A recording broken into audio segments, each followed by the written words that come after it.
अस्सलाम वालेकुम। पाकिस्तानियों, क्या आपको पता है कि आपके पाक शहर में मुल्क पाकिस्तान के बहुत सारे शहरों को एक अरब मुल्क ने बैन कर दिया है कि आप लोगों को वीज़ा नहीं दिया जाएगा। और वो कौन से शहर हैं, ये आप सब लोग इंटरनेट पर सर्च कर सकते हैं। उसकी वजह क्या हो सकती है? इसकी वजह ये है, जो हमारे 2 नंबर एजेंट जो हैं, पैसों की हवस में, पैसों की लालच में गरीब माँओं के बच्चे जो हैं, प्रदेश में भेज देते हैं ताकि वहाँ पे जाके ज़लील हों। इनमें सर-ए-फ़हरिस्त जो डंकी लगाने वाले लोग हैं, हमारे मुल्क पाकिस्तान के बहुत सारे नौजवान वो हैं। कुछ उनकी अपनी लालच उनके आगे आ जाती है, और कुछ जो हमारे एजेंट्स हैं, वो बंदे का ऐसा माइंड वॉश करते हैं कि बंदा किसी कुछ भी सोचने के काबिल नहीं रहता। अब हम लोग जब बाहर जाते हैं, बाहर जाने के बाद होता क्या है, हमने ये देखा नहीं होता कि परदेश है क्या? परदेश इतना आसान भी नहीं है जितना हम लोग सोच लेते हैं। मैं अल्हम्दुलिल्लाह 6 साल दुबई में रहा हूँ, और ऐसे बहुत सारे हालात को मैंने देखा, ऑब्ज़र्व किया, कि जिनको देखने के बाद इंसान यही सोचता है कि हमें यहाँ पे दुबई नहीं आना चाहिए, या किसी बाहर के मुल्क नहीं जाना चाहिए। और घरवालों की जो फ़रमाइशें होती हैं, वो दिन-ब-दिन बढ़ती जाती हैं कि हमें आईफ़ोन 14 प्रो चाहिए, हमें आईफ़ोन चाहिए, हमें ये मोबाइल चाहिए, हमें वो मोबाइल चाहिए। लेकिन जो बंदा वहाँ बैठा होता है, कि आप कभी आपने सोचा है वो पैसे कमा कैसे रहा होता है? नहीं, कभी नहीं सोचा। क्यों? आपने कुछ देखा नहीं है, आपने वहाँ के एहसास को देखा नहीं है। मैं कसम खा के बताता हूँ आपको कि मैं जब दुबई में था, एक गर्मियों का मौसम था, और मुझे कुछ ऐसी जगह पे काम करना पड़ा कि जहाँ पे ओपन एयर था, कोई मेरे पास शेड नहीं था कोई। उन दिनों में एक छोटा-सा कमरा मुझे दिया गया था, वहाँ पे एसी वगैरह तो लगा हुआ था, लेकिन जब मुझे अपने रूम से बाहर आना पड़ता था, तो इतनी गर्म हवा और इतनी गर्मी होती थी कि बाहर आने के बाद क्या होता था कि मुझे वॉमिटिंग आ जाती थी, और मैं दोबारा भाग के अपने रूम में चला जाता था। लेकिन फिर मैं यही सोचता था कि यार, जो लोग जो हैं बाहर काम कर रहे हैं, वो कैसे सर्वाइव कर रहे हैं? उनके बारे में आपको बताना चाहूँगा, छोटा-सा किस्सा मुझे याद आ गया। एक बार कुछ ऐसा हुआ कि एक बंगाली शहरी था, बांग्लादेश का था वो। उसके कुछ बुज़ुर्ग हो चुका था, 40-50 साल उसकी उम्र थी उसकी। उसी दौरान काम करने के दौरान उसकी कमर में कुछ मसला हो गया, तो कुछ लोग उठा के उसे बाहर लेके आए, कंपनी से बाहर लेके आए, गेट से बाहर लेके आए। तो मैं वहाँ मौजूद था, तो मैंने उससे पूछा, मैंने कहा, जी खाना खाया? जैसे कि हम लोग वहाँ की ज़ुबान में पूछा, मैं खाना खाया, तुम क्या हुआ? क्या मसला है तेरे को? वो एक लैंग्वेज यूज़ की जाती है, वहाँ पे हिंदी ज़्यादा बोली जाती है। तो उस बंदे ने कहा, जी मैं खाना खाया, मैं खाना खाया। मैंने उससे सिंपली आगे नेक्स्ट ये पूछा कि यार, एम्बुलेंस को कॉल करूँ मैं, कि भाई एम्बुलेंस आके आपको हॉस्पिटल ले जाए? तो उसने कहा, जी नहीं। ठीक है। एक गरम सहरा, गरम रेत के ऊपर एक गाड़ी का ब्लास्टेड टायर पड़ा हुआ था। उस टायर के ऊपर एक छोटी-सी वहाँ पे झाड़ी थी, उसके नीचे थोड़ी-सी छाँव थी, तो उसने वो बिछाई के उसने बोला कि मुझे यहाँ पे लिटा दें, मैं यहाँ पे लेट जाता हूँ और मैं थोड़ी देर बाद ठीक हो जाऊँगा। थोड़ा टाइम गुज़रा, पानी वगैरह उसको पिलाया, ना हॉस्पिटल जाने के लिए तैयार नहीं था, कोई हेल्प करे नहीं माँग रहा था वो। तो जब मैंने उसे थोड़ा टाइम गुज़रा, उससे पूछा, मैंने कहा, मसला क्या है? उस बंगाली ने जो मुझे जवाब दिया, वो सुन के मेरी आँखों में आँसू आ गए कि मेरे पास पैसे नहीं हैं। क्यों? मैंने कहा, वो मेरे माइंड में ये था कि यार, हॉस्पिटल जाओगे तुम, तो हॉस्पिटल में इमरजेंसी फ्री होती है। आप सब जो भी लोग भी देखेंगे, तो वो लोग यही बोलोगे कि आप यार, हॉस्पिटल में इमरजेंसी तो फ्री होती है। अब देखें, पाकिस्तान में भी इमरजेंसी फ्री है, उस मुल्क में भी फ्री है। जब कोई किसी बंदे को एक जगह एम्बुलेंस लेके जाती है हॉस्पिटल में, तो हॉस्पिटल में छोड़ने के बाद एम्बुलेंस वापस चली जाती है। और उसके बाद जो आपको हॉस्पिटल से अपने रूम में जाना है, या वापस पाकिस्तान में अगर हैं, तो आपको अपने घर पे आना है, तो आपको खुद आना पड़ेगा। अब आपका जो रूम है, आपके हॉस्पिटल से कितना दूर है, वो आपको नहीं पता। ठीक है? हमें पाकिस्तान में तो आइडिया हो जाता है ना, कि 5 किलोमीटर या 10 किलोमीटर के फासले पे मेरा घर है, तो मैं चला जाऊँगा, पैदल चल के चला जाऊँगा। लेकिन वहाँ पे ऐसा नहीं है, ऐसा नहीं है।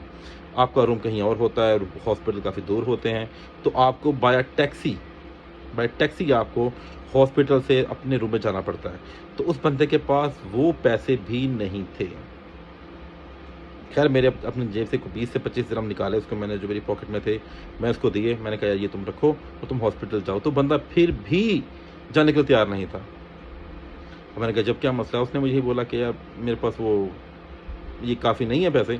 अब मेरे पास जितने थे, मैं उतनी हेल्प तो कर दी उसकी मैंने, लेकिन क्या बोला कि मैं शाम को रूम में जाऊँगा, और कंपनी की गाड़ी मुझे हॉस्पिटल लेके जाएगी, ब्ला, ब्ला, ब्ला, जो भी उसने बोला। तो वो सब मैं सुनता रहा। اب مسئلہ یہ ہے کہ آپ لوگ جو پاکستان اس کے گھر والے ہوں گے ڈیفینیٹلی وہ یہی سوچ رہے ہوں گے کہ جی ہمارا بھائی، ہمارا باپ، ہمارا دوست، ہمارا رشتہ دار جو ہے وہ دبئی میں ہے، اور دبئی میں جا کے جو درہم ہے وہ اکٹھے کر رہے ہیں. لیکن وہاں پہ جا کے وہ بیچارہ کیسی زندگی گزارا ہے کیا پتہ ہے آپ کو؟ آپ لوگ پاکستان میں بیٹھ کے دبئی اگر دیکھتے ہیں، لیٹس میں دبئی کی بات کرتا ہوں میں، تو دبئی آپ نے ویڈیوز میں دیکھا ہوا ہے، حبیبی کم ٹو دبئی. وہ آپ کو اس لیے نہیں بلا رہے کہ آپ آ کے یہاں پہ عیاشی کریں، سوری کہ آپ یہاں پہ کام کریں، وہ کہہ کہ عیاشی کے لیے آئیں. وہ ان لوگوں کو بلا رہے ہوتے ہیں کہ جن لوگوں کے پاس اپنے ملک میں بہت پیسہ ہے، کاروباری لوگ ہیں، وہ ان کے ملک میں جائیں اور وہاں پہ جا کے پیسہ خرچ کریں. وہ ویڈیوز میں آپ کو وہ دبئی دکھاتے ہیں. جو لیبر طبقہ ہے اس کے لیے وہ دبئی نہیں ہے. میں 6 سال وہاں پہ رہا ہوں، میں لیبر طبقے میں تھا، تو میں نے نہیں خیال کہ میں نے ان 6 سالوں میں کچھ 6 سے 8 بار یا 10 بار میکسیمم وہاں پہ ان ایریاز میں گیا ہوں گا. دبئی کی سب سے مشہور جگہ دبئی مال ہے. 6 سال کے اندر میں ایک بار بھی دبئی مال کے اندر نہیں گیا. ابھی نیو ایئر گزرا ہے، نیو ایئر ایو پہ بہت سارے لوگ جو ہیں وہ برج خلیفہ جاتے تھے فائر ورکس دیکھنے کے لیے، لیکن میں ان 6 سالوں میں کبھی نہیں جا سکا. کیوں؟ کیونکہ میرے اوپر بہت ساری ذمہ داریاں تھیں، مجھے اپنا گھر نظر آتا تھا، اور اس کے بعد میں ان چیزوں کو افورڈ نہیں کر سکتا تھا، جس کی وجہ سے مجھے مسئلے مسائل آتے تھے، تو نہیں کر پائے. لیکن جو لوگ پاکستان بیٹھے ہوتے ہیں ان کو یہی ہوتا ہے کہ جی مہینہ گزر گیا، اب پیسے آئیں گے، اور ان کو ایسا کچھ ہوتا ہے کہ جی انہوں نے کیلکولیشن ساری کی ہوتی ہے کہ جی پاکستان آج درہم کا یہ ریٹ ہے، اور پاکستان میں اتنے پیسے بن جائیں گے، اتنی سیلری آئے گی، اس کی اتنی سیلری ہے اس کی. انہوں نے اپنی پوری کیلکولیشن کی ہوتی ہے. کیوں؟ کیا کبھی آپ نے ان لوگوں کے بارے میں سوچا جو لوگ وہاں پہ کام کر رہے ہیں؟ آپ نے سوچنا کیوں ہے کہ آپ دھوپ میں سڑ رہے جا کے؟ نہیں، آپ لوگ دھوپ میں نہیں سڑتے. آپ لوگوں کو بس یہ ہوتا ہے کہ جی مجھے میرے بھائی نے، میرے بیٹے نے، میرے کزن نے، میرے دوست نے کیا بھیجا. آپ لوگ اس چیز کو بہت نہیں کرتے کہ وہ انسان وہاں پہ کیسی زندگی گزار رہا ہے. بھائی مہربانی کریں، جو لوگ آپ کے بزرگ، آپ کے دوست، آپ کے جو بھی پاکستان سے باہر ہیں، برائے مہربانی ان کو تنگ مت کیا کریں. جب پاکستان آئیں ان کو رسپیکٹ کریں. اور ایک چیز بڑی مزے کی ہے جو میں آپ سے اپنے دل سے شیئر کرنا چاہتا ہوں، شاید میں بھی اس کا وکٹم ہوں ایک میں. تو جو لوگ پاکستان کے باہر سے آتے ہیں نا، وہ اپنے بہن بھائیوں کے اوپر، اپنے دوستوں کے اوپر بہت ٹرسٹ کرتے ہیں، انتہا سے زیادہ ٹرسٹ کرتے ہیں وہ لوگ. لیکن جب وہ پاکستان آتے ہیں، جب پتہ چل گیا کہ پاکستان کو چھوڑ کے واپس آ گیا، اس کے پاس جو پیسے ہیں، ایسی اسکیم بنا کے اسے پیسے لیتے ہیں کہ آپ میں بتا نہیں سکتا آپ کو. ٹھیک ہے، جب بندے کے پاس پیسے ختم ہو جاتے ہیں اس کے پاس، وہی بھائی جو آج سے 1 ماہ پہلے، 2 ماہ پہلے بھائی، کزن، دوست دبئی میں تھا، آپ کو اچھی چیزیں بھیجتا تھا، منتھلی پیسے آپ کو بھیجتا تھا، وہ آپ کے لیے بہت اچھا ہوتا تھا. لیکن جیسے وہ پاکستان لینڈ کرتا ہے، لینڈ کرنے کے 2 ماہ کے بعد اس کے بعد پیسے ختم ہوتے ہیں اس کے پاس، تو پھر وہ انسان اتنا برا ہو جاتا ہے، اس کو وہ باتیں سننے کو ملتی ہیں، یہاں تک بھی باتیں سننے کو ملتی ہیں، میں بتا نہیں سکتا آپ کو. شاید میں ان چیزوں کو، میں نے کو بتایا کہ میں بھی ان چیزوں کا وکٹم ہوں، لیکن الحمدللہ، شکر الحمدللہ، میں نے سب کچھ ہونے کے بعد دوبارہ سے خود کو اسٹینڈ کیا. میں نے ایفرٹ کی، محنت کی، دن رات میں نے کیا، اور میں اسٹینڈ ہو گیا. لیکن ہر انسان شاید میرے جیسا خوش قسمت نہیں ہوتا. اگر آپ کے بہن بھائی، آپ کے بھائی، دوست، بزرگ باہر سے کچھ پیسے بھیج رہے ہوتے ہیں تو برائے مہربانی ان کو تھوڑا سنبھل کے خرچ کریں، سارا خود نہ کھا جایا کریں.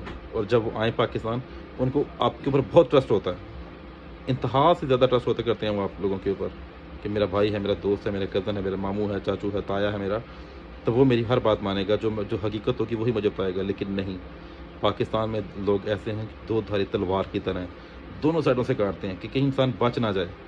یہ لوگ جو میرے دوست، بھائی، بزرگ جو دبئی بیٹھے ہیں، کسی فورن کنٹری میں بیٹھے ہوئے ہیں، وہ اس بات کو 100% ایگری کریں گے. اور ایک بات بتاؤں آپ کو، میں اینڈ پہ سننے کو پتہ کیا ملتا ہے آپ کو، کہ تم باہر تھے، ہمارے لیے تم نے کیا کیا. یار جو بندہ باہر رہ کے جس نے دن رات ایک کیا محنت کی، اس نے کس کے لیے کیا؟ اپنے لیے کیا؟ نہیں. باہر جو بندہ رہتا ہے، جس کو ذمہ داری کا احساس ہوتا ہے، وہ 2 روٹیوں سے زیادہ کچھ کھاتا نہیں ہے، عیاشی نہیں کرتا، کہیں نہیں جاتا وہ گھومنے کے لیے. کہنے کو دبئی ہوتا ہے وہ، لیکن وہ جہاں پہ رہ رہا ہوتا ہے آپ کو نہیں آئیڈیا. تو برائے مہربانی جو آپ کے پردیسی بھائی، دوست، بزرگ ہیں، ان کے اوپر تھوڑا سا رحم کیا کریں. اور باہر جانے سے پہلے یہ میری ویڈیو کو ضرور دیکھیں کہ وہاں پہ کیسے حالات پائے جاتے ہیں. آپ لوگ پاکستان میں بیٹھ کے تو سوچتے ہیں ہم لوگ باہر جائیں گے، باہر جائیں گے، باہر جائیں گے. باہر جا کے اتنا آسان کام نہیں ہے. یہ جو ایجنٹ آپ کو لے کے جاتے ہیں، یہ آپ کو چھوڑ دیتے ہیں کہ یہاں روم میں بیٹھ جاؤ. اور بھائی آپ ایک بڑے اچھے کسی گھر سے ہوگے نا، آپ 1000 درہم گھر سے لے جاؤ گے آپ، ٹھیک ہے. وہاں پہ جا کے بھوکے مر رہے ہو گے، گھر والوں کو فون کرو گے آپ کہ مجھے پیسے بھیجیں. گھر والے ایک بار پیسے بھیجیں گے، 2 بار پیسے بھیجیں گے.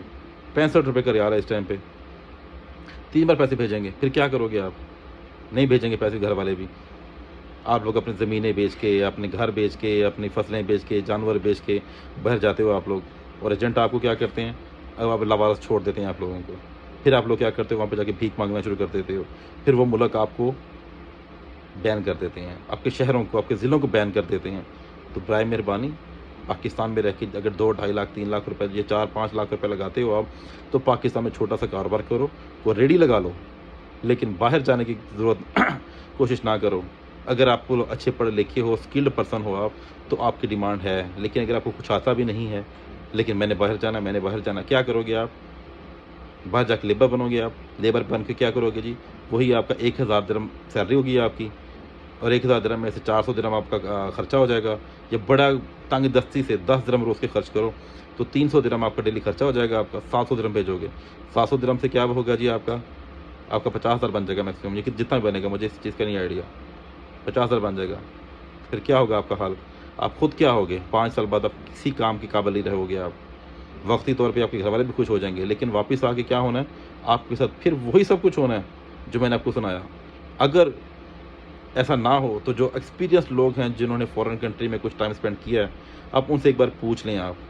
मेरे गिरदो-नवाह में मेरे जितने भी जाने वाले दोस्त हैं, ये स्पेशली होता है गल्फ़ कंट्रीज़ वाले लोगों के साथ। उनसे पूछ लें, अगर हर बंदा मेरी स्टोरी से एग्री ना करे, तो अफ़सान मेरा नाम है मेरा, मुझे मैसेज करके बता सकते हैं आप कि नहीं जी, आप झूठ बोल रहे हैं। Thank you so much for watching my video and to like my video. Thank you.